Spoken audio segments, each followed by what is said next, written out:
Assalamualaikum warahmatullahi wabarakatuh. Perkenalkan, nama saya Nabila Nurrahma dari kelas 2B Prodi Psikologi.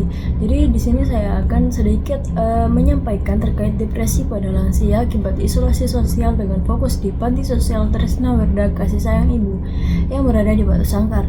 Nah, jadi kita sama-sama mengetahui bahwa saat seseorang memasuki usia lanjut, banyak perubahan yang terjadi, yaitu diantaranya fisik yang melemah, ditinggal pasangan hidup, dan tidak lagi bersama keluarga. Kemudian ada juga yang harus tinggal di panti sosial. Jadi semua perubahan ini bisa membuat lansia merasa kesepian, terisolasi, dan tidak dibutuhkan lagi.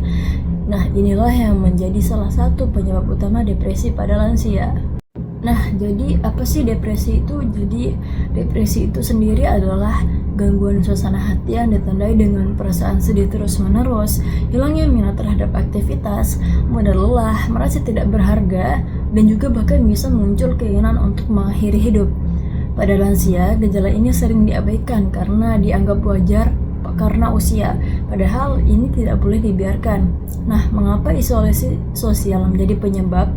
Jadi di panti sosial banyak lansia mengalami isolasi sosial, yaitu karena jarang dikunjungi, jarang diajak ngobrol, jarang terlibat dalam kegiatan bersama. Kemudian juga bisa tidak ada orang yang benar-benar mendengarkan mereka. Nah, akibatnya mereka bisa merasa tidak berarti, tidak dicintai, kemudian tidak punya harapan hidup. Kemudian dampak depresi pada lansia, yang pertama dampak pada fisiknya, yaitu mengalami sakit kepala, nyeri otot, kemudian susah tidur. Nah, dampak pada emosi dan sosialnya yaitu mudah menangis, menarik diri dari lingkungan, dan tidak mau makan ataupun minum obat. Nah, kemudian yang terakhir dampak pada mentalnya, yaitu mereka bisa merasa putus asa, bisa sampai bunuh diri, meskipun jarang diungkapkan. Nah, kemudian apa sih yang bisa kita lakukan untuk mengatasi atau mencegah hal tersebut? Jadi yang pertama yaitu dengan ciptakan lingkungan yang hangat, yaitu dengan sering ajak ngobrol lansia, dengarkan cerita mereka, dan libatkan dalam kegiatan harian seperti contoh senam ataupun doa bersama. Kemudian yang kedua bisa dengan latih empati keluarga dan staf panti, yaitu dengan cara edukasi kepada keluarga bahwa kunjungan walau singkat itu sangat berarti. Kemudian beri pelatihan para petugas panti agar bisa mengenali gejala depresi.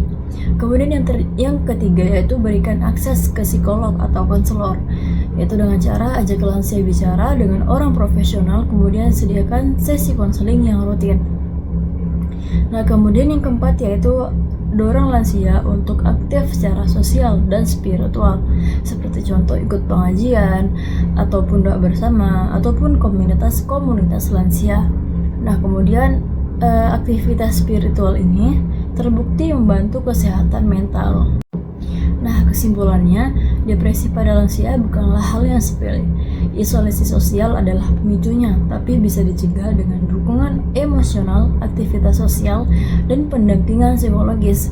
Jadi, mari kita semua sebagai keluarga, masyarakat, dan tenaga profesional peduli terhadap kesehatan mental lansia, karena mereka berhak bahagia dan merasa berarti.